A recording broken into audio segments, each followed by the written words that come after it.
विदेशी पोर्टफोलियो निवेशक एफपीआई और विदेशी संस्थागत निवेशक एफआईआई इक्विटी और ऋण बाजारों में अल्पकालिक विदेशी निवेशक इक्विटी बाजारों में अल्पकालिक विदेशी निवेशक उनके निवेश से रुपया मजबूत होता है और निकासी से रुपया कमज़ोर होता है। वैश्विक ब्याज दरों, जोखिम धारणा और मुद्रा अपेक्षाओं के प्रति अत्यधिक संवेदनशील हैं।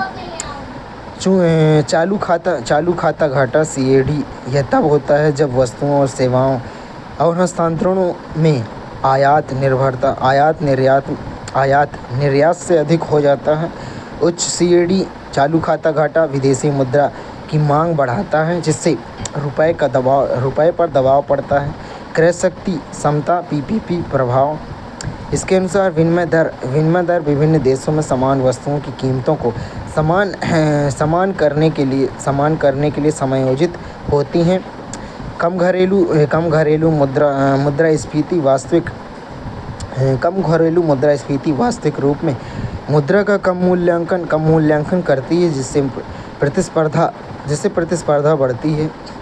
आईएमएफ की क्रॉल के समान व्यवस्था यह आर्थिक संकटों से बचने और असंतुलन को ठीक करने के लिए छोटे क्रमिक विनिमय दर समायोजन की अनुमति देने वाली व्यवस्था है। भारत आधिकारिक तौर पर इसका पालन नहीं कर सकता है। आईएमएफ की क्रॉल के समान व्यवस्था यह आर्थिक संकटों से बचने और असंतुलन को ठीक करने के लिए छोटे क्रमिक विनिमय दर समायोजन की अनुमति देने की व्यवस्था है। भारत आधिकारिक तौर पर इसका पालन नहीं करता है, लेकिन इसके समायोजित माध्यम इसी व्यवहार से मिलते जुलते हैं। जे वक्र प्रभाव मूल्यह्रास के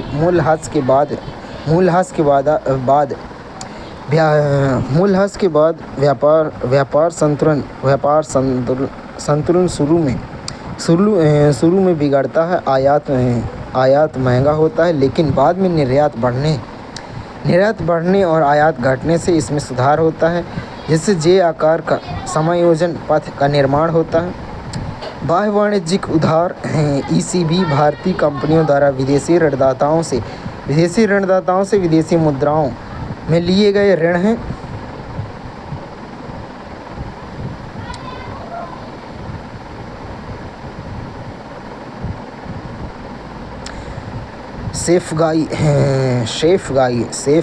सेफगार्ड शुल्क। भारत सरकार ने आयात में अचानक वृद्धि से घरेलू उद्योग की रक्षा हेतु पाँच इस्पात उत्पाद श्रेणी पर 12% का अस्थायी सुरक्षा शुल्क लगाया है। सेफगार्ड शुल्क व्यापार उपचारात्मक उपाय शुल्क अथवा मात्रात्मक प्रतिबंध जो विश्व व्यापार संगठन WTO के सदस्य देशों को उपलब्ध होते हैं। उद्देश्य आयात में आकस्मिक वृद्धि से उत्पन्न गंभीर क्षति से घरेलू उद्योग की रक्षा करना। लागू ऐसे एंटी डंपिंग शुल्क है। एंटी डंपिंग शुल्क के विपरीत जो देश विशिष्ट होते हैं। सेफगार्ड शुल्क सभी देशों से होने वाले आयात पर समान रूप से लागू किया जाता है। एंटी डंपिंग शुल्क के विपरीत जो देश की विशिष्ट होते हैं। सेफगार्ड शुल्क सभी देशों से होने वाले आयात पर समान रूप से लागू किया जाता है।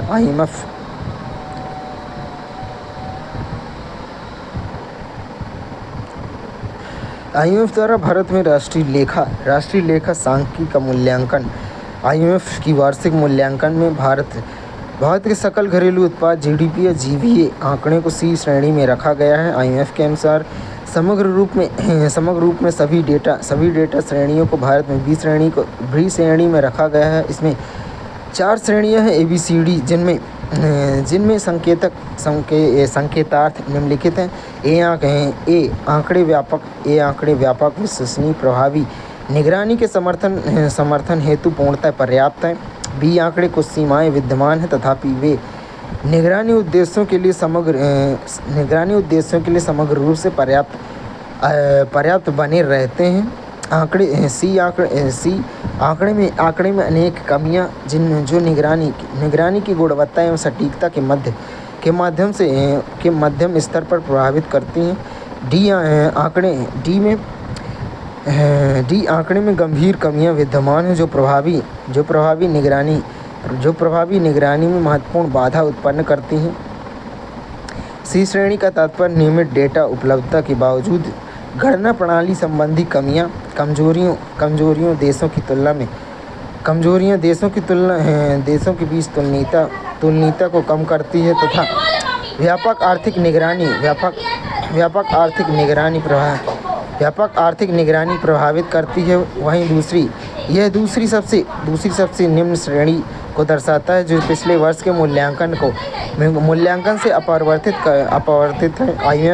आईएमएफ द्वारा रेखांकित प्रमुख मुद्दे में पुराना आधार वर्ष 11-12 जीडीपी एवं सीपीआई दोनों ही पुराने उत्पादन एवं उपभोग ढांचे पर आधारित हैं। वर्तमान टोकरी भारत की समकालिक अर्थव्यवस्था, डिजिटल सेवाओं और बदलते उपभोग प्रतिरूपों को समुचित रूप से प्रतिबिंबित नहीं करते हैं।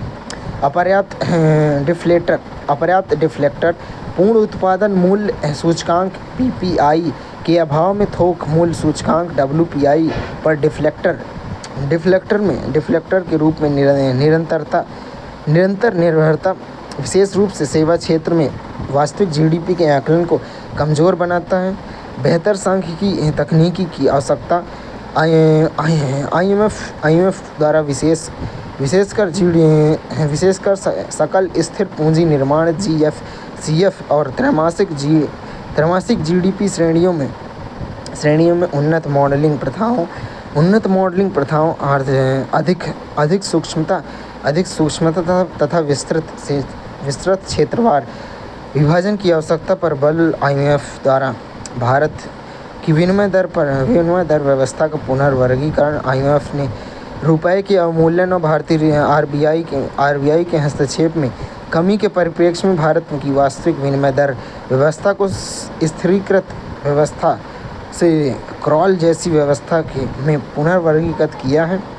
आईएमएफ का वास्तविक विनिमय दर वर्गीकरण आईएमएफ देशों का वर्गीकरण उनके आधिकारिक घोषणाओं की अपेक्षा उनकी वास्तविक विनिमय दर प्रथाओं के आधार पर करता है। वर्गीकरण का आधार विनिमय दर में लचीलापन, किसी विशिष्ट विनिमय दर पथ के प्रति औपचारिक या अनौपचारिक प्रतिबद्धताओं का अस्तित्व, उद्देश्य विनिमय दर व्यवस्थाओं में पारदर्शिता प्रदान करना, किसी देश की विनिमय दर व्यवस्था और उसकी मौद्रिक नीति रूपरेखा के मध्य संबंध को स्पष्ट करता है। महत्व में नीतिगत विश्वसनीयता के आकलन में सहायता करता है। वैश्विक स्तर पर विनिमय दर प्रबंधन की प्रथाओं की तुलनात्मक समीक्षा को सक्षम बनाता है। भारत की पुनर्वर्गीकरण के पीछे तर्क पिछले 6 महीनों में भारतीय आरबीआई के हस्तक्षेप की आवृत्ति और परिणाम में कमी, रुपये की विनिमय दर व्यवहार्यता का एक हल्के निम्नगामी रुझान का निकटता से अनुसरण करता है जो क्रॉलिंग व्यवहार के रूप में है।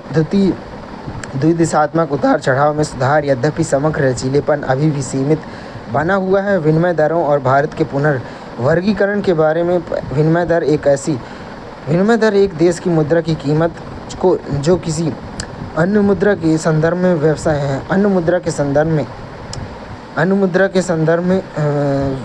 व्यक्त की जाती है, जो सापेक्ष मूल्य को दर्शाता है और यह निर्धारित करती है कि घरेलू मुद्रा की एक इकाई के लिए किसी विदेशी मुद्रा प्राप्त की जा सकती है। विनिमय दरों की आवश्यकता विनिमय दरों की आवश्यकता क्या है? व्यापार प्रतिस्पर्धात्मकता निर्यात आयात को प्रभावित करती है, विशेषकर आयात पर निर्भर देशों में मुद्रास्फीति को प्रभावित करती है। विदेशी निवेश प्रवाह और बाह्य क्षेत्र की स्थिरता निर्धारित करती है। मौद्रिक नीति निर्णयों और आर्थिक विकास को आकार देती है। विनिमय दर व्यवस्थाओं के प्रकार में अलग विदेशी मुद्रा का अभाव किसी विदेशी मुद्रा को किसी विदेशी मुद्रा को एकमात्र वैध मुद्रा के रूप में अपनाया जाता है जिसमें घरेलू मौद्रिक नीति की स्वायत्तता समाप्त हो जाती है। मुद्रा बोर्ड व्यवस्था घरेलू मुद्रा का निर्गम केवल विदेशी मुद्रा के विरुद्ध एक निश्चित दर पर किया जाता है जिसमें मौद्रिक विशेषाधिकार अत्यंत सीमित हो जाते हैं। परंपरागत निर्धारित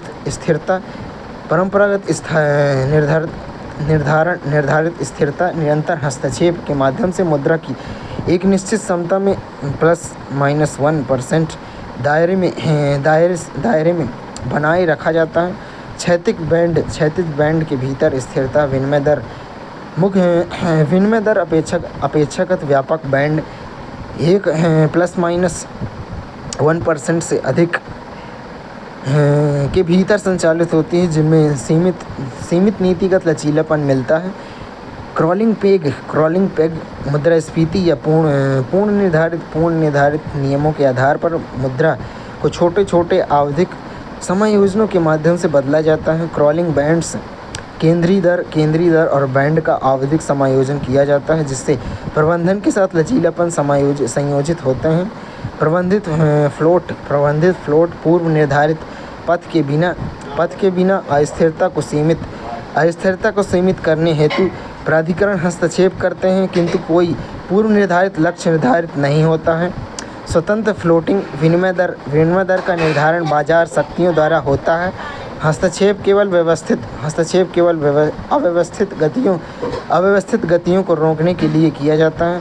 क्रॉल जैसी व्यवस्था भारत की वर्तमान विनिमय दर कम से कम 6 महीने तक एक क्रमिक रूप से परिवर्तित होने वाले रुझान में 2 ± 2 के दायरे में बनी रहती है। हल्का और पूर्वानुमेय अवमूल्यन जिसमें अत्यधिक अस्थिरता को रोकने हेतु हस्तक्षेप किया जाता है। आंशिक लचीलेपन के साथ एक सॉफ्ट पेग व्यवस्था अंतर्राष्ट्रीय मुद्रा कोष IMF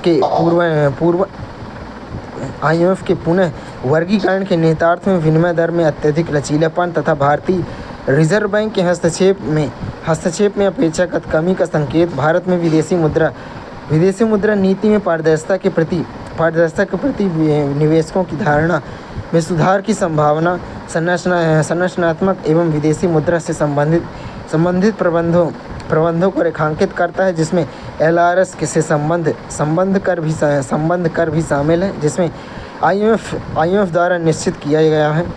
विनिमय दर में अधिक बाजार आधारित समायोजन की दिशा में नीतिगत अपेक्षाओं को रेखांकित किया जाता है। उद्योग नवाचार एवं उद्यमिता प्रधानमंत्री मुद्रा योजना PMMY के 10 वर्ष 8 अप्रैल 2025 को प्रधानमंत्री मुद्रा योजना PMMY के 10 वर्ष पूरे होने के अवसर मना रहा है। भारत डेटा पॉइंट मुद्रा योजना की प्रमुख उपलब्धि है। 2015 से 2025 में 52 करोड़ ऋण की स्वीकृति 32.61 लाख करोड़ वितरित किए गए। MSME ऋण 8.5 लाख करोड़ वित्तीय वर्ष 2014 से बढ़कर 27.25 लाख करोड़ वित्तीय वर्ष 2024 में हो गया है। 27.25 लाख करोड़ हो गए हैं।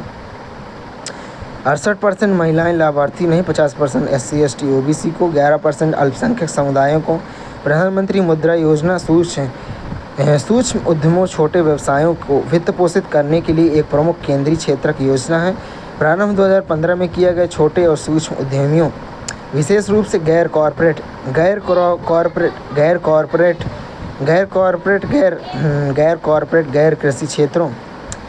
कृषि क्षेत्रों में संपार्श्विक मुक्त ऋण सूक्ष्म ऋण प्रदान करता है। नोडल मंत्रालय वित्तीय सेवा विभाग, वित्त मंत्रालय, कार्यान्वयन संस्था, micro unit development and refinance agency. पात्रता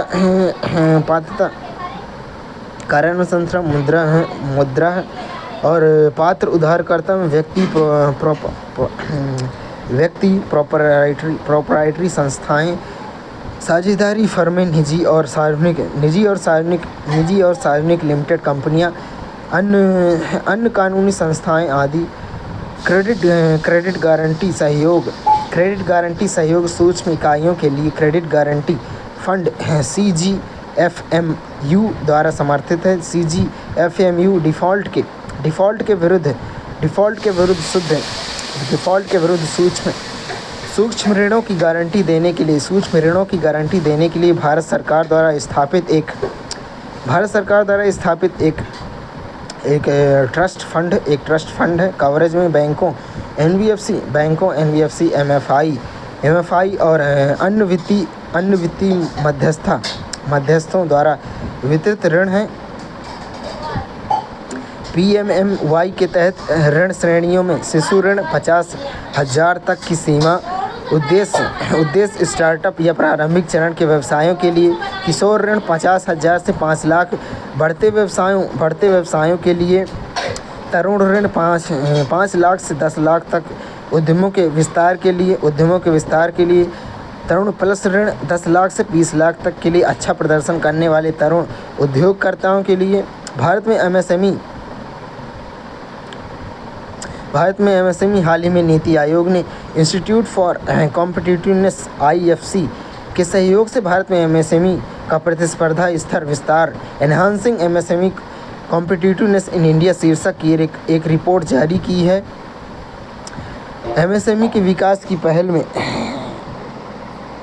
उद्यम सहायता पोर्टल अनौपचारिक सूक्ष्म उद्यमों को पंजीकरण और लाभ प्रदान करने में सहायता करना है। क्रेडिट कार्ड योजना वित्तीय पहुंच में सुधार के लिए सूक्ष्म उद्यमों को ऋण प्रदान करना है। GST सहाय चालान को संपार्श्विक के रूप में उपयोग करके त्वरित ऋण पहुंच प्रदान करता है।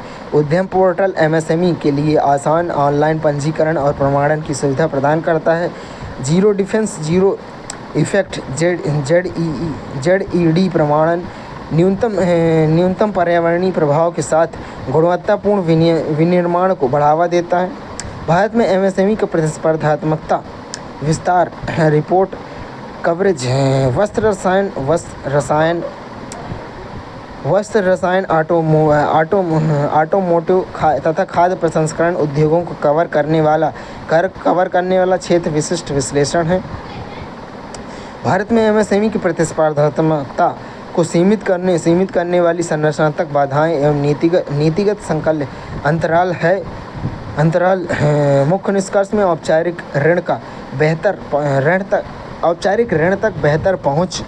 MSME सूक्ष्म और लघु उद्यम अनुसूचित बैंकों से ऋण 14% से बढ़ाकर 20% 2020 से 24 तक हुआ है। मध्यम उद्यम में 4% से 9% हुआ है।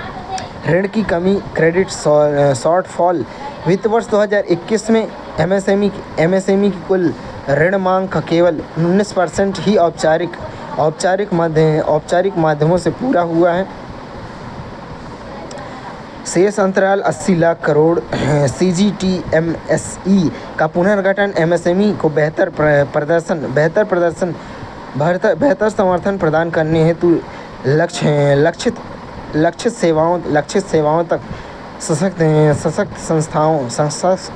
संस्थागत सहयोग की आवश्यकता पर बल।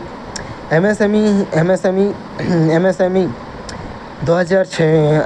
अधिनियम 2006 के तहत विधिक आधार मिला हुआ है। वर्गीकरण मानदंड निवेश में संयंत्र और मशीनरी या उपकरण में निवेश। वार्षिक कारोबार MSME के लिए पृथक सीमा।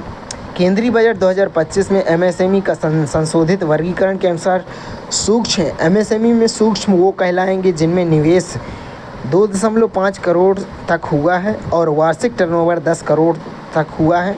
लघु उद्योग वो कहलाएंगे जिनमें 25 करोड़ तक का निवेश हुआ है और 100 करोड़ तक का टर्नओवर हुआ है। मध्यम उद्यम वो कहलाएंगे जिसमें 125 करोड़ तक का निवेश हुआ है, 500 करोड़ तक का टर्नओवर हुआ है।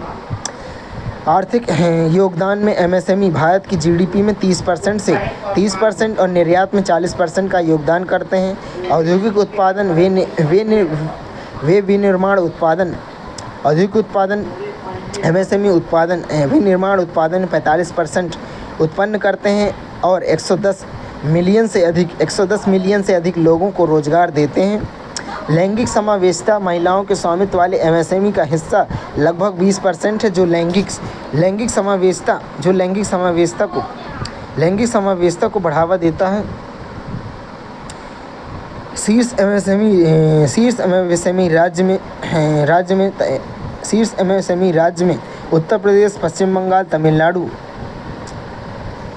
तमिलनाडु, महाराष्ट्र शामिल हैं। उत्तर प्रदेश, पश्चिम बंगाल, तमिलनाडु, महाराष्ट्र शीर्ष एमएसएमई राज्य हैं। एमएसएमई सूक्ष्म और लघु उद्यमों के लिए credit guarantee fund trust CGTMSE MSME मंत्रालय द्वारा प्रारंभ किया गया सदस्य ऋणदाता संस्थान मेंबर लेंडिंग इंस्टीट्यूशन MLI को सूक्ष्म और लघु उद्यमों MSE को दिए गए ऋणों का संपार्श्विक मुक्त ऋण गारंटी प्रदान करता है। उद्देश्य इस क्षेत्र में ऋण तक पहुंच को बढ़ाना तथा ऋण वितरण को सुगम बनाना है। मिसिंग मिडल समस्या के बारे में एमएसएमई क्षेत्र में मध्यम आकार के उद्यमों की कमी को संदर्भित करता है। उद्यम पंजीकरण पोर्टल सूक्ष्म उद्यम पंजीकरण पोर्टल के आंकड़ों में सूक्ष्म उद्यम 97.92% है, लघु उद्यम 1.89% है और वहीं मध्यम उद्यम 0.01% है।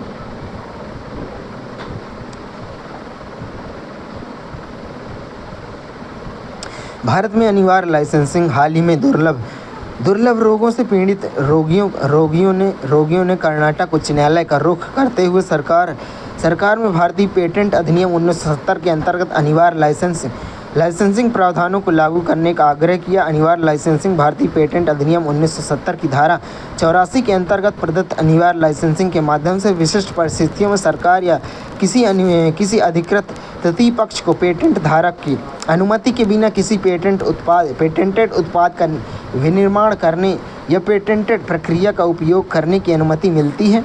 इसका मुख्य उद्देश्य सार्वजनिक स्वास्थ्य सुरक्षा सुनिश्चित करना तथा आवश्यक औषधियों तक किफ़ायती पहुंच प्रदान करना है। पेटेंट प्रदान की जाने वाली 3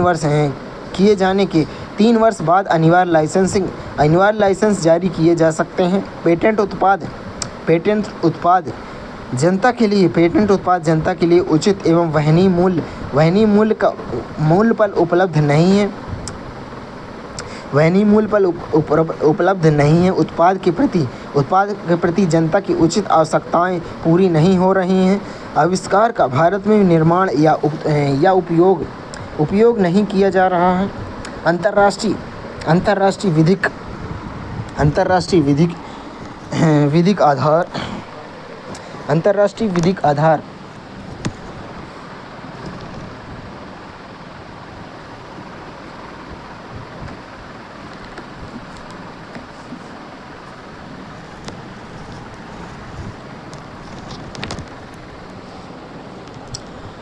अंतर्राष्ट्रीय विधिक आधार क्या है?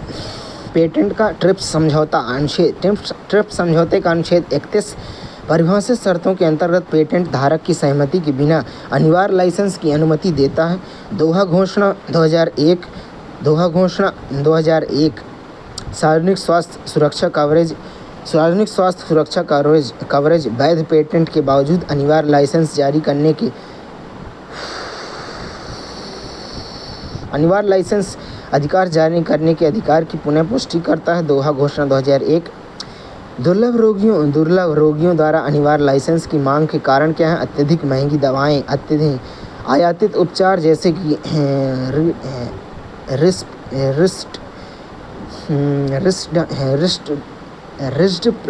रिस्डप्लाम त्रिकाफ्ता की लागत 3 महीनों के लिए 70 लाख तक है। यहाँ तक कि विदेशी जेनरिक दवाओं की अधिकांश रोगियों की पहुंच से बाहर है। सीमित सरकारी समर्थन। दुर्लभ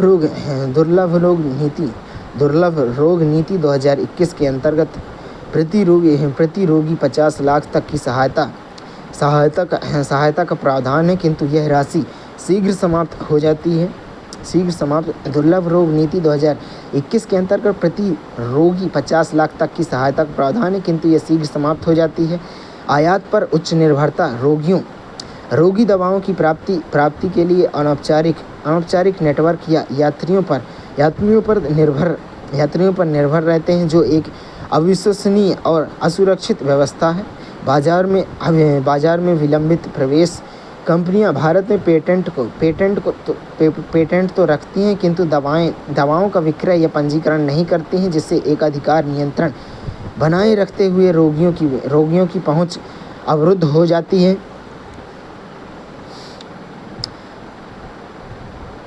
भारत का लॉजिस्टिक क्षेत्र जैसे भारत 2070 तक 5 ट्रिलियन की अर्थव्यवस्था बनने की ओर अग्रसर है, परिवहन और लॉजिस्टिक क्षेत्र इस यात्रा में महत्वपूर्ण भूमिका निभाने को तैयार है। उद्योग और आंतरिक व्यापार संवर्धन विभाग DPIIT की एक रिपोर्ट के अनुसार 2023-24 में भारत की लॉजिस्टिक लागत भारत में GDP का 7.97% अनुमानित है। इसे विभाग की NCAER राष्ट्रीय अनुप्रयुक्त आर्थिक अनुसंधान परिषद द्वारा तैयार किया जाता है।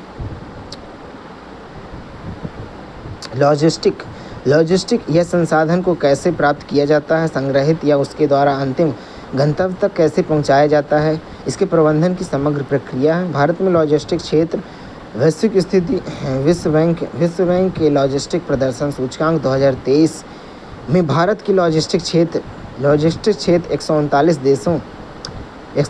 देशों में 38वें स्थान पर है। परिवहन साधन में सड़क परिवहन, कार्गो आवाजाही का 66% भाग, सड़क परिवहन में कार्गो आवाजाही के 66% भाग है। रेल परिवहन में 31% माल ढुलाई संभालता है। वायु मार्ग क्रमशः 1% और 3% योगदान देते हैं। तकनीकी वायु मार्ग 1% योगदान देता है कार्गो परिवहन में, और जल मार्ग 3% योगदान देता है। सबसे कम वायु मार्ग, फिर जल मार्ग, फिर रेल परिवहन और सबसे ज़्यादा सड़क परिवहन, माल परिवहन में लॉजिस्टिक में योगदान करते हैं। तकनीकी स्वीकृति में भारत IoT ब्लॉकचेन ऑटोमेशन जैसी तकनीकों के साथ डिजिटल रूप से एकीकृत लॉजिस्टिक पारिस्थितिकी तंत्र में परिवर्तन कर रहा है। भारत में लॉजिस्टिक क्षेत्र के साथ चुनौतियां क्या हैं? विखंडित उद्योग क्षेत्र का लगभग 80% असंगठित क्षेत्र से संबंधित है।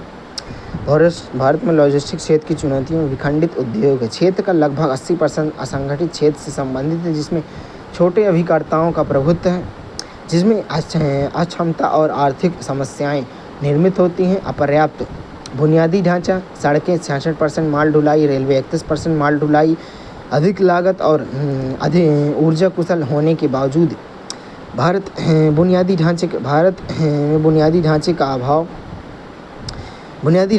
लॉजिस्टिक बुनियादी ढांचे, बढ़ती मांग और व्यापार की मात्रा के साथ तालमेल नहीं रखा गया, कौशल की कमी, आपूर्ति श्रृंखला प्रबंधन, लॉजिस्टिक प्रौद्योगिकियों में प्रशिक्षित जनशक्ति की कमी है। अंतिम सीमा कनेक्टिविटी संबंधी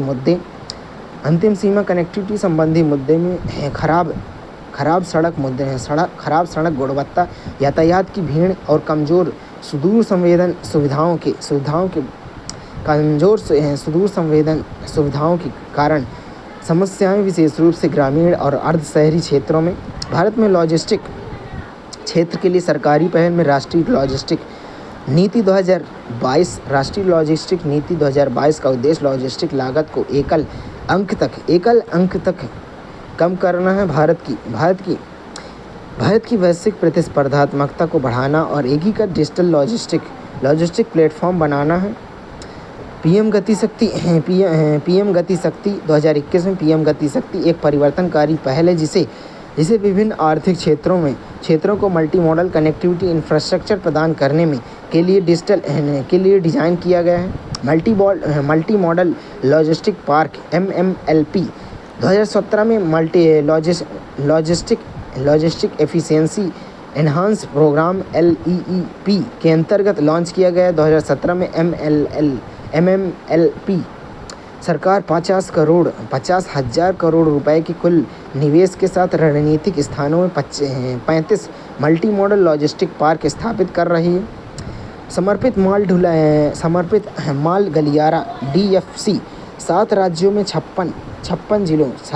के 56 जिलों से होकर गुजरने वाली 2,843 किलोमीटर लंबी DFC परियोजना 96.4% पूरी हो चुकी है। वस्तु सेवा कर GST 2017 GST के कार्यान्वयन में राज्य सीमा चौकियों को समाप्त करके माल ढुलाई आवाजाही को व्यवस्थित किया गया है। GST के कारण एकीकृत कर व्यवस्था बनाने से व्यवसाय इन्हें बड़े केंद्रीकृत गोदामों से समेकित करने के समक्ष हुए हैं। Logistic data bank LDB 2016 logistic data bank app निर्यात आयात एक्जिम कार्गो की वास्तविक समय ट्रैकिंग प्रदान करता है, जिससे आपूर्ति श्रृंखला में पूर्वानुमान, पारदर्शिता और विश्वसनीयता बढ़ती है। भारतीय स्टार्टअप इकोसिस्टम 16 जनवरी 2025 को भारत में स्टार्टअप इंडिया पहल के 9 वर्ष पूर्ण हो चुके हैं, जिसके मद्देनजर 16 जनवरी को राष्ट्रीय स्टार्टअप दिवस के रूप में अधिसूचित किया गया है। 16 जनवरी 2025 को स्टार्टअप इंडिया पहल के 9 वर्ष पूर्ण हो चुके हैं, जिसके मद्देनजर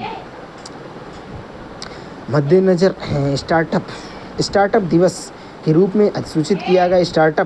भारत में स्टार्टअप को निम्नलिखित मानदंडों के आधार पर परिभाषित किया गया है। वह इकाई जिसका मुख्यालय भारत में स्थित हो, जिसकी स्थापना 10 वर्ष से कम अवधि में हुई हो, जिसका वार्षिक टर्नओवर 100 करोड़ से कम हो, वो स्टार्टअप है। अपवर्जन मौजूदा व्यवसायों के विभाजन, पुनर्गठन अथवा पुनर्संरचना के माध्यम से गठित इकाइयों को स्टार्टअप श्रेणी में शामिल नहीं किया जाता है। भारत में स्टार्टअप उभार बूम के प्रमुख कारण है नीतिगत समर्थन। स्टार्टअप इंडिया पहल के माध्यम से विनियामक सरलीकरण कर प्रोत्साहन एवं संस्थागत वित्तीय समर्थन उपलब्ध कराया गया है। स्टार्टअप के लिए fund of fund for startup FFS वैकल्पिक निवेश कोषों AIF के माध्यम से स्टार्टअप को पूंजी उपलब्ध कराने हेतु 10,000 करोड़ रुपए का कोष स्थापित किया गया है। डिजिटल अवसंरचना का विस्तार डिजिटल इंडिया कार्यक्रम तथा यूनिफाइड पेमेंट इंटरफेस UPI को कम लागत वाला स्केलेबल डिजिटल आधारभूत ढांचा विकसित किया गया है। 2024 में UPI लेनदेन का मूल्य 20 लाख करोड़ से अधिक रहा है, जिसमें फिनटेक और प्लेटफॉर्म आधारित स्टार्टअप को प्रोत्साहन मिला है। कम डेटा लागत भारत में मोबाइल डेटा की लागत विश्व स्तर पर सबसे कम में से एक है। 2023 में 6.7 प्रति जीबी था, जिसमें डिजिटल उद्यमिता को बढ़ावा दिया। विशाल उपभोक्ता बाजार जनसांख्यिकीय लाभांश भारत में लगभग 65% जनसंख्या 35 वर्ष से कम है, कम आयु वर्ग में शामिल है।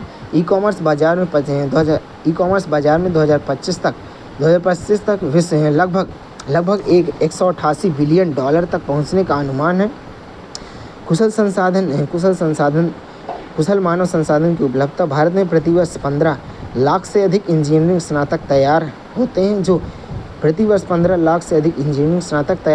जो प्रौद्योगिकी आधारित एवं नवाचार प्रधान स्टार्टअप के लिए मानव पूंजी प्रदान करते हैं। भारत में स्टार्टअप का वर्तमान स्थिति वैश्विक रैंक भारत अब संयुक्त राज्य अमेरिका और चीन के बाद 100 से अधिक यूनिकॉर्न के साथ विश्व में तीसरा सबसे बड़ा स्टार्टअप हब है। स्टार्टअप वृद्धि में DPIIT मान्यता प्राप्त स्टार्टअप वर्ष 2016 में 500 से बढ़कर जनवरी 2025 तक 1,59,157 हो गई है।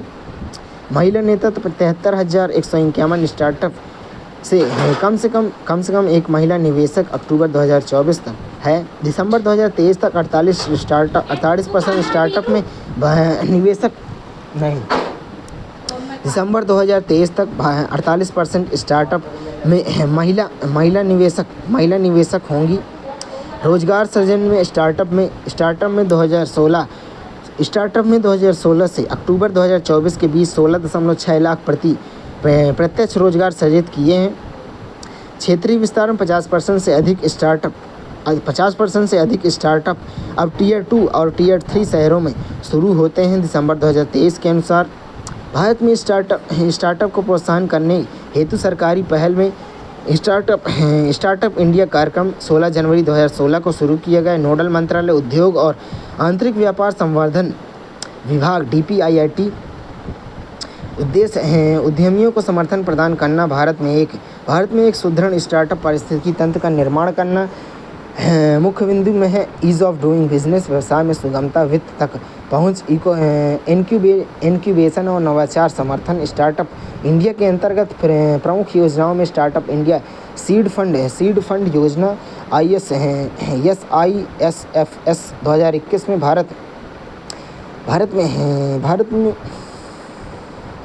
में प्रारंभिक चरण में स्टार्टअप को वित्तीय सहायता प्रदान करने के लिए स्टार्टअप के लिए क्रेडिट गारंटी योजना CGSS 2022 में अनुसूचित वाणिज्यिक बैंकों, गैर बैंकिंग वित्तीय कंपनियों और सेबी पंजीकृत वैकल्पिक निवेश कोषों के माध्यम से ऋण प्रदान करने संपार्श्विक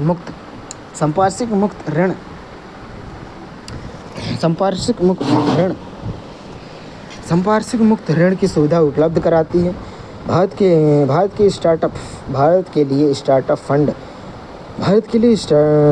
के लिए फंड ऑफ फंड्स स्टार्टअप के लिए फंड ऑफ फंड्स 2016 में 10,000 करोड़ का कोष वेंचर कैपिटल फंड के माध्यम से स्टार्टअप को अप्रत्यक्ष रूप से वित्त पोषण करता है। 2024 तक 99 वैकल्पिक निवेश कोषों AIF को 7,980 करोड़ रुपए की प्रतिबद्धता की गई है। भास्कर भारत स्टार्टअप ज्ञान पहुंच रजिस्ट्री भास्कर 2024 भारत के उद्यमता पारिस्थितिकी तंत्र के भीतर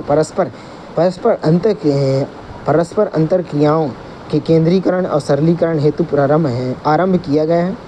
भारतीय स्टार्टअप इकोसिस्टम भारत में स्टार्टअप विकास की चुनौती, नियामक बाधाएं, अनुपालन आवश्यकताएं, नियामक अस्पष्टता। भारत में स्टार्टअप विकास की चुनौतियों में नियामक बाधाएं, अनुपालन आवश्यकता, नियामक अस्पष्टता, वित्त पोषण तक पहुंच, केंद्रित वित्त पोषण असमानता, बाजार संतृप्ति, बुनियादी ढांचे का अभाव, इंफ्रास्ट्रक्चर गैप, सीमित भौगोलिक विस्तार, लिमिटेड जियोग्राफिकल स्प्रेड्स, कम अनुसंधान एवं विकास, R&D वे GDP का केवल 0.7% है। भारत में स्टार्टअप परितंत्र को बढ़ावा देना सुव्यवस्थित विनिमय और अनुपालन, वित्त पोषण तक बेहतर पहुंच, उद्योग अकादमिक सहयोग को बढ़ावा देना, डिजिटल और भौतिक बुनियादी ढांचे का विकास, कौशल विकास और उद्यमिता, शिक्षा, सरकारी खरीद और बाजार तक पहुंच। पहले में प्रधानमंत्री रोजगार सृजन कार्यक्रम PMEGP, स्टार्टअप विलेज उद्यमिता कार्यक्रम SVEP, प्रौद्योगिकी इंक्यूबेशन एवं उद्यमियों का विकास TIDE 2.0, नवोन्मेषी स्टार्टअप हेतु जेन नेक्स्ट समर्थन GENESIS, अटल नवाचार मिशन AIM। स्टार्टअप मूल्यांकन से संबंधित शब्दावली में यूनिकॉर्न ऐसा स्टार्टअप है जिसका मूल्यांकन $1 बिलियन से अधिक हो। इस शब्द का प्रतिपादन एलिन ली ने 2013 में किया था। डेकाकॉर्न ऐसा स्टार्टअप जिसका वैल्यूएशन $10 बिलियन से अधिक हो गया है। डेकाकॉर्न बर्न रेट वह गति जिससे कोई स्टार्टअप अपनी उपलब्ध वित्तीय संसाधनों को व्यय करता है बर्न रेट होता है। रनवे वह अवधि जिसके दौरान कोई स्टार्टअप उपलब्ध विधियों को समाप्त समाप्त होने से पूर्व अपने परिचालन को जारी रख सकता है। रनवे वयावधि जिसके दौरान कोई स्टार्टअप उपलब्ध निधियों के समाप्त होने से पूर्व अपने परिचालन को जारी रख सकता है। डिस्काउंट रेट इक्विटी में रूपांतरण के समय प्रारंभिक निवेशकों को दी जाने वाली प्रतिशत आधारित छूट। ESOP कर्मचारी स्टॉक स्वामित्व योजना, कर्मचारियों के लिए आरक्षित शेयर जो स्वामित्व में अपक्षय एवं तथा मूल्यांकन को प्रभावित करते हैं। क्षमता गिरावट, नए शेयर जारी किए जाने पर संस्थापकों तथा निवेशकों की स्वामित्व जिम्मेदारी में कमी। भारत में deep seek startup ecosystem. Startup Mahakumbh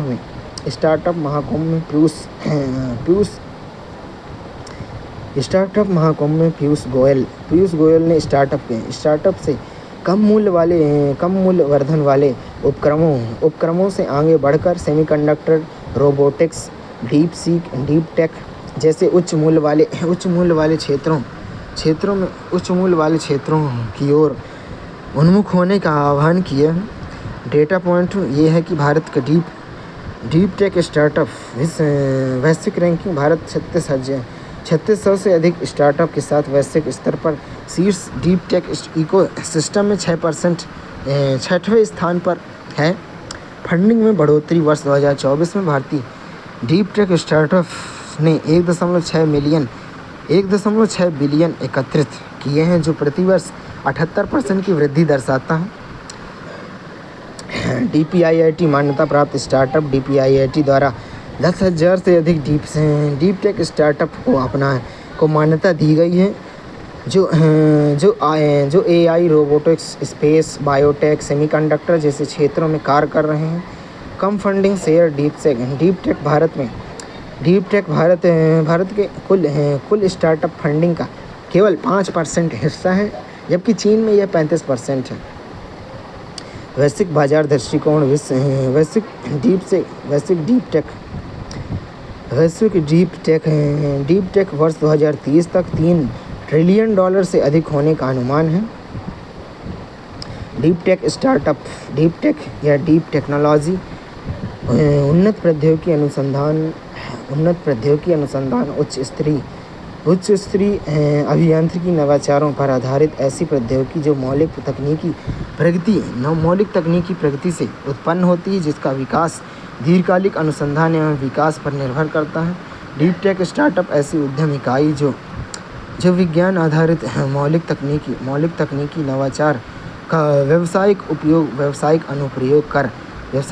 अनुप्रयोग कर वास्तविक सामाजिक आर्थिक समस्याओं का समाधान करती है, तथा जिसका विकास केवल व्यवसाय मॉडल नवाचार या उपभोक्ता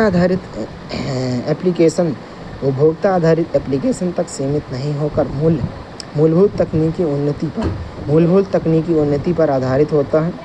डीप टेक स्टार्टअप्स को समर्थन देने वाली सरकारी पहल में India semiconductor mission 2021, fabs compound semiconductor और design link initiative DLI scheme के लिए 76,000 करोड़।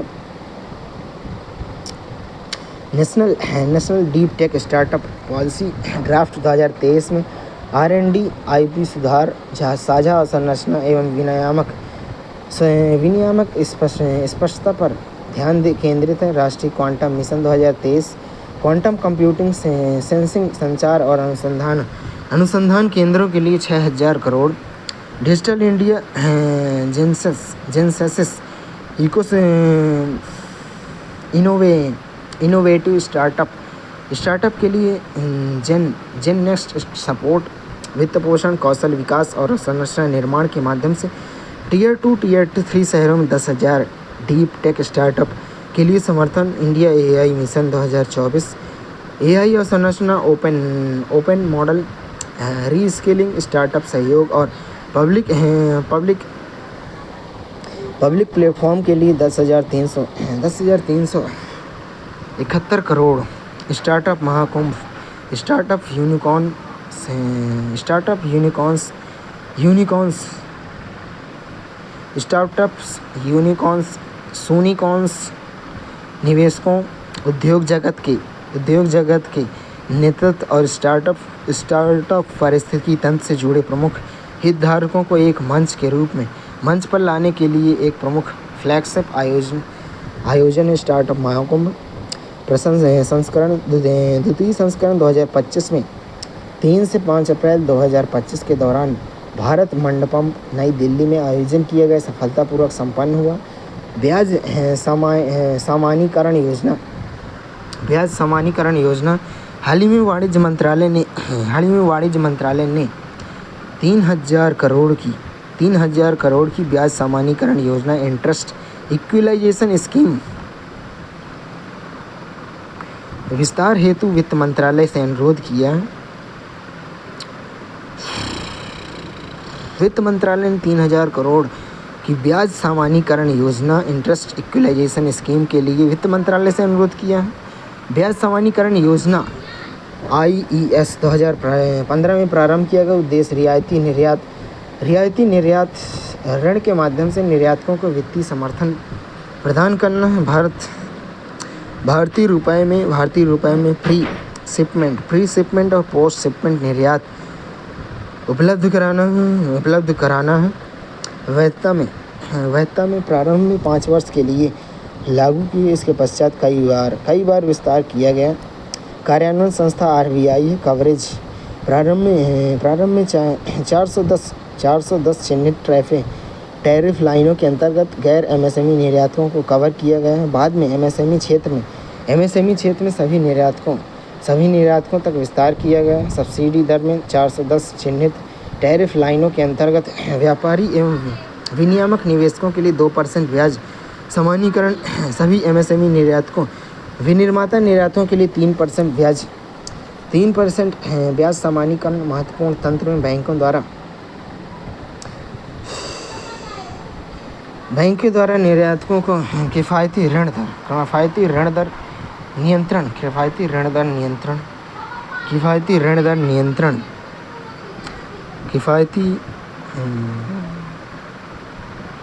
बैंकों द्वारा निर्यातकों को रियायती ब्याज दर पर निर्यात ऋण प्रदान किया जाता है। सरकार लाभार्थियों से वसूल की गई कम ब्याज दर के एवज में बैंकों को प्रतिपूर्ति करती है। रेपो दर प्लस 4% से अधिक औसत ब्याज दर वसूलने से बैंक योजना के अंतर्गत अपात्र। ग्रीन स्टील मिशन इस्पात मंत्रालय भारत के इस्पात क्षेत्र में डीकार्बोनाइजेशन को सक्षम बनाने और भारत के नेट जीरो उत्सर्जन लक्ष्य के अनुरूप इस क्षेत्र में संरचनात्मक रूपांतरण हेतु ग्रीन स्टील मिशन का विकास कर रहा है। ग्रीन स्टील से अभिप्राय ऐसे इस्पात से है जिसका उत्पादन कम कार्बन पर्यावरणीय रूप से सतत एवं संसाधन कुशल प्रौद्योगिकी प्रक्रियाओं के माध्यम से किया जाता है। इसमें परंपरागत इस्पात विनिर्माण की तुलना में कार्बन उत्सर्जन में उल्लेखनीय कमी आती है। प्रमुख विशेषताओं में इस्पात उत्पादन प्रक्रियाओं में जीवाश्म ईंधनों के स्थान पर नवीकरणीय ऊर्जा स्रोतों का उपयोग, नवीकरणीय स्रोतों का उपयोग, CO2 उत्सर्जन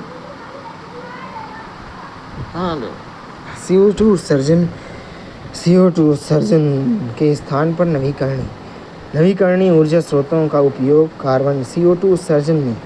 CO2 उत्सर्जन में संरचनात्मक कमी तथा अपशिष्ट एवं उप उत्पाद प्रबंधन में दक्षता में वृद्धि। ग्रीन हाइड्रोजन की भूमिका। ग्रीन हाइड्रोजन इस्पात निर्माण में कोकिंग कोल के स्थानापन्न के रूप में प्रयुक्त हो सकता है। इसमें ब्लास्ट फर्नेस आधारित उत्पादन पर निर्भरता घटेगी और इस्पात उद्योग के कार्बन फुटप्रिंट में दीर्घकालिक एवं पर्याप्त कमी लाई जा सकेगी। ग्रीन स्टील मिशन इस्पात मंत्रालय इस्पात उद्योग को समर्थन प्रदान करने हेतु लगभग 15,000 करोड़ की अनुमानित लागत के साथ ग्रीन स्टील मिशन की तैयारी कर रहा है। उद्देश्य में कार्बन उत्सर्जन में कमी लाने के लिए स्वच्छ इस्पात निर्माण प्रौद्योगिकी तथा वैकल्पिक सामग्रियों के अंगीकरण को प्रोत्साहित करना लक्ष्य में इस्पात क्षेत्र का डिकार्बनाइजेशन करना तथा भारत के 2070 तक नेट जीरो उत्सर्जन लक्ष्य के अनुरूप संरेखित करना है। प्रमुख मिशन में स्टील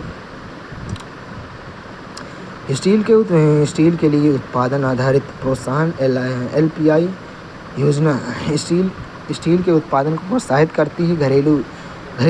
घरेलू विशेष इस्पात विनिर्माण को बढ़ावा देने हेतु निवेश आकर्षित करती है। आयात पर निर्भरता को कम करने का लक्ष्य है। नवीकरणीय ऊर्जा हेतु प्रोत्साहन इस्पात उत्पादन में नवीकरणीय ऊर्जा के उद्योग को बढ़ावा देना तथा इस्पात उद्योग के कार्बन फुटप्रिंट में कमी लाने में सहायक। सरकारी संस्थाओं के लिए अनिवार्य प्रावधान में सरकारी संस्थाओं को ग्रीन स्टील की खरीद अनिवार्य बनाता है, जिसमें मांग सृजन होता है और सतत उत्पादन प्रथाओं को समर्थन मिलता है।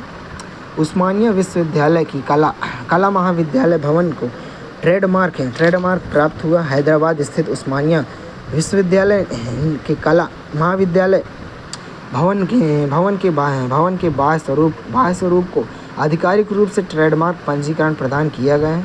उस्मानिया विश्वविद्यालय कला महाविद्यालय भवन उस्मानिया महाविद्यालय का भवन हैदराबाद में वास्तुकला सारासेनिक शैली, जिसमें इस्लामी, हिंदू, यूरोपीय स्थापत्य तत्वों का समन्वय है। ऐतिहासिक पृष्ठभूमि 1939 में हैदराबाद के अंतिम निजाम मीर उस्मान अली खान के शासनकाल में स्थापित किया गया। ट्रेडमार्क स्थिति भारत में इमेज ट्रेडमार्क पंजीकरण प्राप्त करने वाला तीसरा भवन है। इमेज ट्रेडमार्क पंजीकरण प्राप्त करने वाला तीसरा भवन है। पूर्व में ताजमहल पैलेस होटल और BSE भवन मुंबई ने इमेज ट्रेडमार्क प्राप्त किया था।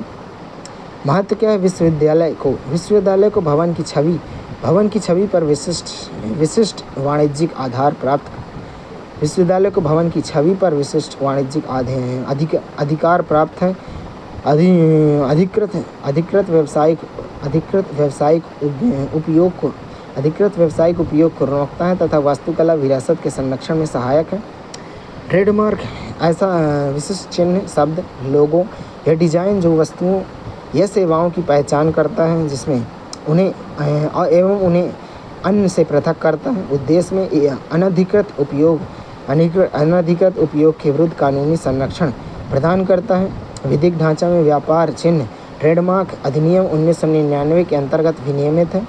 प्राधिकरण है पेटेंट, डिजाइन और ट्रेडमार्क महानिदेशक CGPDTM द्वारा DPIIT उद्योग और वाणिज्य मंत्रालय के अंतर्गत प्रदान करता है। वैधता 10 वर्ष, इसे अनिश्चित काल तक नवीनीकृत किया जा सकता है। भारत में प्लास्टिक पार्क रसायन और पेट्रो रसायन विभाग द्वारा पेट्रोकेमिकल्स की नई योजना के अंतर्गत प्लास्टिक पार्क योजना का कार्यान्वयन किया जा रहा है। प्लास्टिक रसायन मंत्रालय कर रहा है प्लास्टिक पार्क का आयोजन। प्लास्टिक पार्क योजना नोडल मंत्रालय रसायन और उर्वरक मंत्रालय। उद्देश्य डाउनस्ट्रीम प्लास्टिक प्रसंस्करण उद्योग को समेकित करने हेतु विश्व स्तरीय अवसंरचना एवं साझा भूमिकाओं के साथ आवश्यकता आधारित प्लास्टिक पार्कों की स्थापना। सरकारी अनुदान परियोजना लागत का अधिकतम 50% प्रति परियोजना 40 करोड़ की सीमा। केंद्रीय क्षेत्र निवेश को प्रोत्साहन, उत्पादन एवं निर्यात में वृद्धि, रोजगार सृजन तथा अपशिष्ट प्रबंधन एवं पुनर्चक्रण के माध्यम से सतत विकास सुनिश्चित करना। प्लास्टिक पार्क प्लास्टिक से संबंधित व्यवसायों एवं उद्योगों के लिए उद्योगों के लिए समर्पित औद्योगिक क्षेत्र हैं। उपयोग में समर्पित औद्योगिक क्षेत्र हैं। लक्ष्य उद्योग क्षमताओं का समेकन सहक्रियात्मक उद्योग निवेश में वृद्धि, निर्यात संवर्धन, रोजगार सृजन और पर्यावरणीय सततता में समर्थन। एकीकृत स्वीकृत पार्क में विभिन्न राज्यों में 10 प्लास्टिक पार्क स्वीकृत हैं। पार्क में उपलब्ध सुविधाएं में अपशिष्ट जल उपचार संयंत्र, ठोस या खतरनाक अपशिष्ट प्रबंधन रणनीतियाँ, प्लास्टिक पुनर्चक्रण शेड,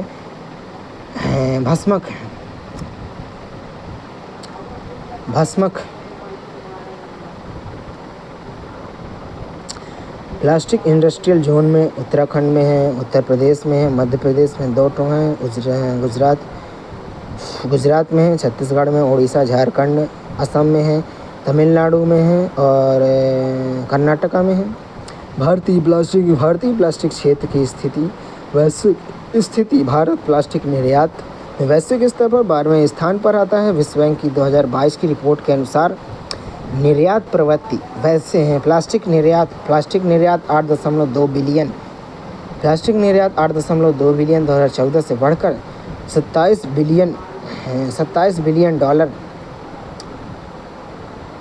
बिलियन डॉलर 2022 तक हो गया है। उद्योगों की ब्लू श्रेणी केंद्रीय प्रदूषण नियंत्रण बोर्ड CPCB ने हाल ही में आवश्यक पर्यावरणीय सेवाओं एसेंशियल एनवायरनमेंट सर्विसेज EES के आधार पर उद्योगों की नई ब्लू श्रेणी प्रारंभ की है। किसने की है प्रारंभ? केंद्रीय प्रदूषण नियंत्रण बोर्ड ने ब्लू श्रेणी प्रारंभ की है। उद्योगों की नई श्रेणी central pollution control board CPCB ने अपनी संशोधित वर्गीकृत योजना के अंतर्गत वेस्ट टू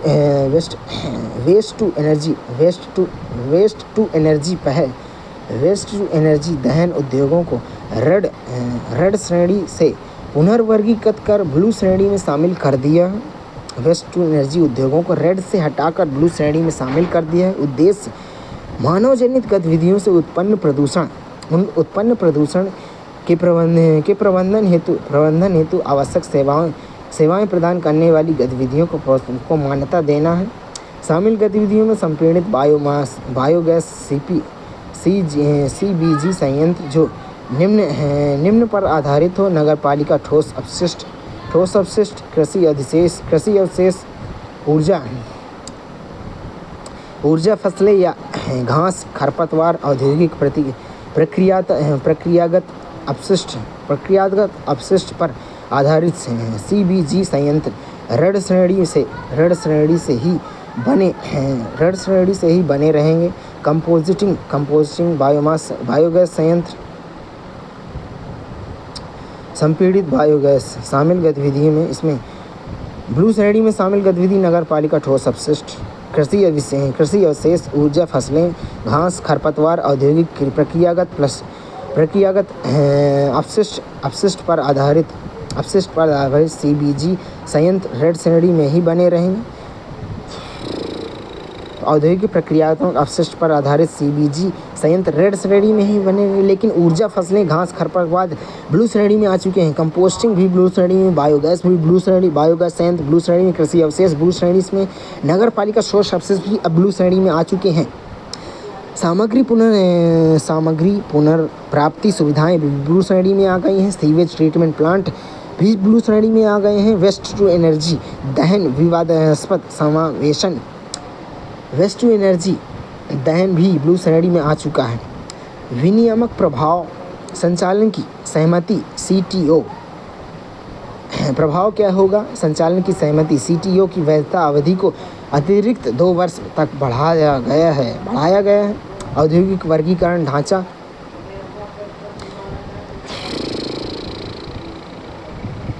उद्योगों द्वारा पर्यावरण को प्रदूषित करने की संभवता अथवा ऐतिहासिक सिद्धांत पर आधारित है।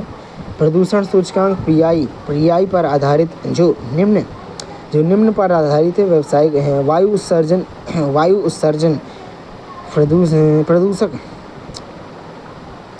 प्रदूषण सूचकांक पर आधारित प्रदूषण सूचकांक वायु उत्सर्जन पर आधारित है, जल अपशिष्ट पर आधारित है, खतरनाक अपशिष्ट पर आधारित है, संसाधन उपयोग पर आधारित है। पीआई स्केल 0 से 100 तक है। इसमें वाइट या सफ़ेद 0 से 20%, न्यूनतम प्रदूषणकारी ग्रीन हरा 21 से 40%, ऑरेंज या नारंगी 41 से 59%, रेड 60 से 100%, अत्यधिक प्रदूषणकारी। वेस्ट टू एनर्जी दहन अविभाजित नगरपालिका ठोस अपशिष्ट को जलाकर भाप एवं विद्युत का उत्पादन करना। पूर्व स्थिति में रेड श्रेणी के रूप में वर्गीकृत था। प्रदूषण सूचकांक में लगभग 97.6% था है और प्रमुख प्रदूषक में SO2, SOx, NOx, HCl, particulate matter PM, dioxin और फ्यूरॉन्स, विषाक्त अपशिष्ट जल, खतरनाक बॉटम ऐश और एवं फ्लाई ऐश। संबंधित चिंताओं क्या है?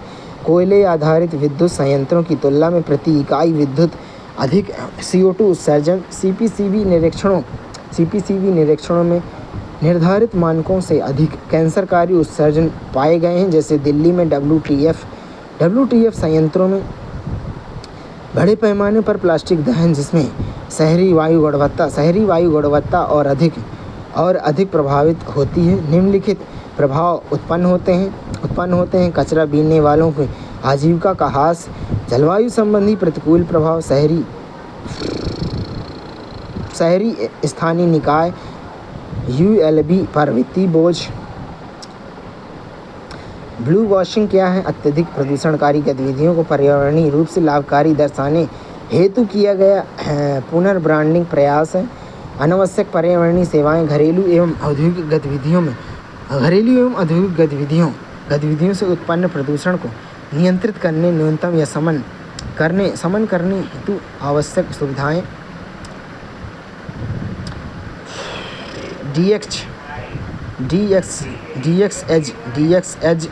DXEdge डिजिटल ट्रांसफॉर्मेशन के जरिए उत्कृष्टता और विकास को सशक्त बनाना है। नीति आयोग की एक पहल DXEdge, जिसका उद्देश्य डिजिटल रूपांतरण के माध्यम से MSME प्रदर्शन में सुधार करना है।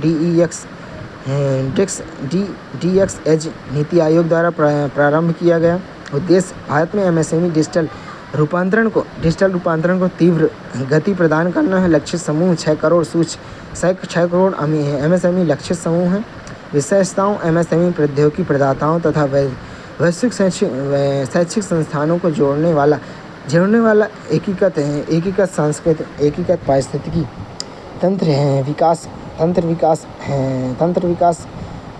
तंत्र विकसित करता है। कृत्रिम बुद्धिमत्ता सहित उन्नत डिजिटल समाधानों के अंगीकरण को प्रोत्साहित करता है। MSME की परिचालन दक्षता, उत्पादकता, राजस्व सृजन क्षमता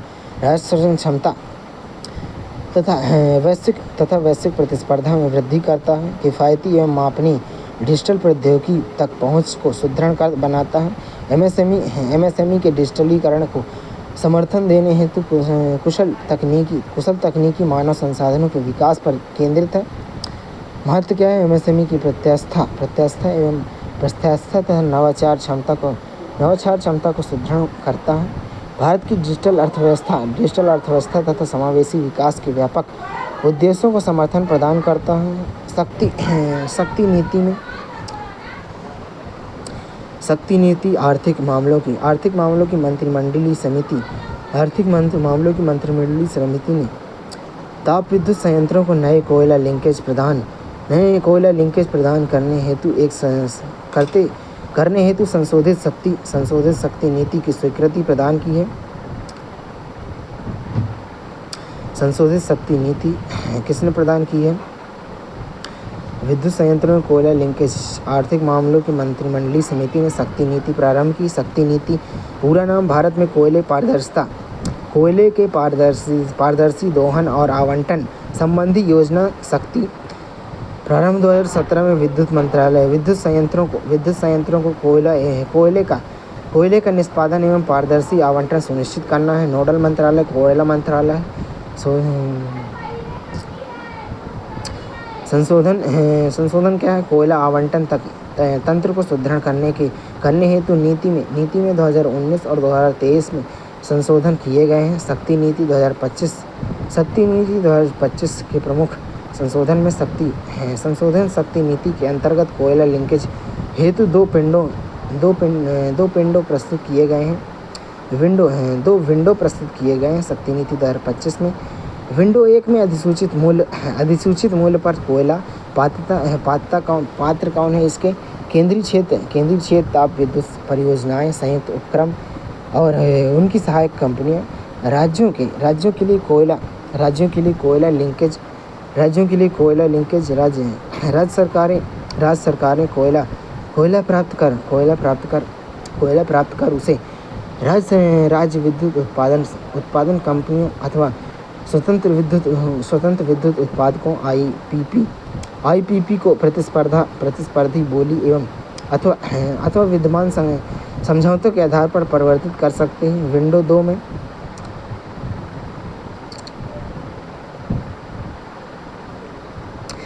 2 में अधिसूचित मूल्य से प्रीमियम पर कोयला पात्रता पीपीए के साथ बिना कोई भी घरेलू कोयला आधारित विद्युत उत्पादक आयातित कोयला आधारित ताप विद्युत संयंत्र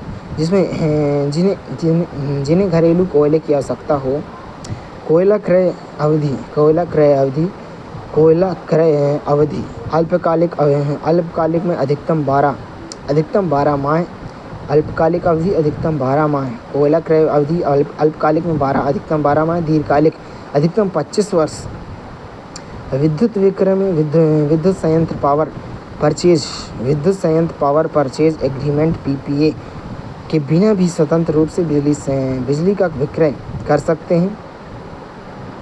वेव्स 2025 शिखर सम्मेलन एवं ऑरेंज इकोनॉमी 1 मई 2025 को प्रधानमंत्री ने दुबई में वेव्स 2025 शिखर सम्मेलन का उद्घाटन किया है। ऑरेंज इकोनॉमी में भारत की उभरती नेतृत्वकारी भूमिका को रेखांकित किया गया है। वर्ल्ड ऑडियो विजुअल एंड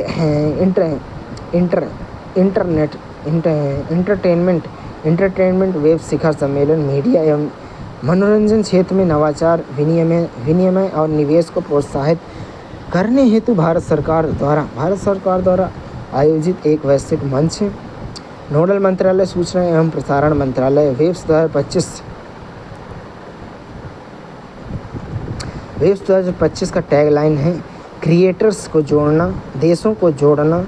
लक्ष्य है बौद्धिक संपदा आईपी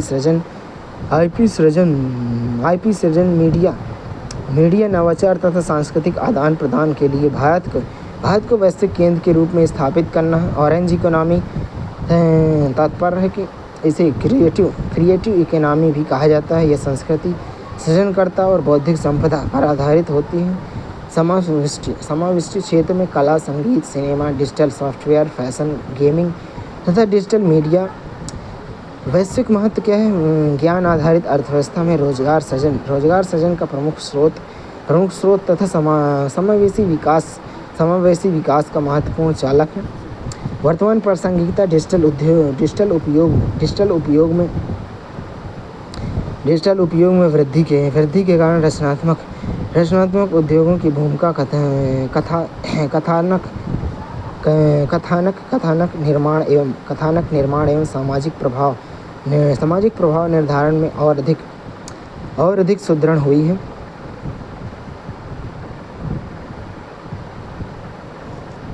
क्रिएटिव इकोनॉमी ही ऑरेंज इकोनॉमी है। भारतीय रचनात्मक प्रौद्योगिकी संस्थान IICT केंद्र सरकार ने मुंबई में भारतीय रचनात्मक प्रौद्योगिकी संस्थान Indian institute of creative technology IICT की स्थापना की घोषणा की है। मुंबई में भारतीय रचनात्मक प्रौद्योगिकी संस्थान IICT सूचना एवं शैक्षिक स्तर की दृष्टि से IIT और IIM के समकक्ष है। मुख्य क्षेत्र AVGC XR क्षेत्र animation, visual effect, gaming, comics एवं एक्सटेंडेड रियलिटी अवसंरचना virtual production setup, immersive studios, gaming एवं एनिमेशन इनोवेशन, एनिमेशन प्रयोगशालाएं, एडिटिंग एवं साउंड सूट, स्मार्ट कक्षाएं। उद्देश्य क्या है? रचनात्मक एवं इमर्सिव प्रौद्योगिकियों के लिए राष्ट्रीय उत्कृष्टता केंद्र के रूप में कार्य करना है। भारतीय creative economy Boston consultancy group BCG की एक हालिया रिपोर्ट में भारत की डिजिटल क्रिएटिव इकोनॉमी की तीव्र वृद्धि तथा उपभोक्ता व्यवहार पर इसके परिवर्तनकारी प्रभाव को रेखांकित किया गया है। क्रिएटर इकोनॉमी एक ऐसा डिजिटल पारिस्थितिकी तंत्र जिसमें व्यक्ति ऑनलाइन प्लेटफॉर्म के माध्यम से कंटेंट का सृजन, वितरण एवं मुद्रीकरण करते हैं। वैकल्पिक नाम ऑरेंज क्रिएटिव इकोनॉमी का एक घटक है। ऑरेंज क्रिएटिव इकोनॉमी का एक घटक है। मुख्य विशेषताओं में पारंपरिक निगम नियंत्रित मीडिया के विपरीत क्रिएटर ऑडियंस के मध्य प्रत्यक्ष सहभागिता। प्रमुख घटक में platforms YouTube, Instagram, Twitch, X, Twitter. मुद्रीकरण, विज्ञापन से आय, स्पॉन्सरशिप, सब्सक्रिप्शन, एफिलिएट मार्केटिंग। समुदाय में ऑडियंस आधारित सहभागिता एवं निष्ठा। भारत में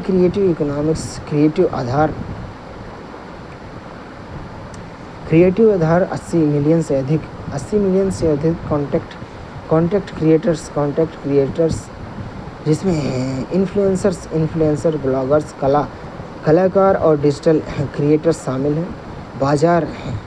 बाजार आकार $976 मिलियन का बाजार आकार 2030 तक $3.93 बिलियन तक पहुंचने का अनुमान है। वृद्धि दर में 2028 तक लगभग 45%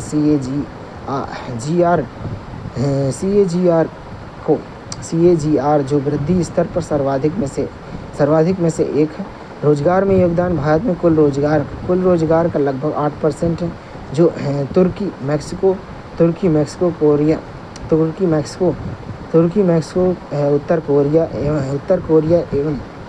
उत्तर कोरिया एवं ऑस्ट्रेलिया की तुलना में उल्लेखनीय रूप से अधिक है। नीतिगत समर्थन में ABGC task force, animation, visual effect, gaming और कॉमिक्स पैमाने, कौशल विकास तथा वैश्विक प्रतिस्पर्धात्मकता को बढ़ावा देने हेतु प्रस्तावित $1 बिलियन क्रिएटिव इकोनॉमिक फंड है। भारत का रासायनिक उद्योग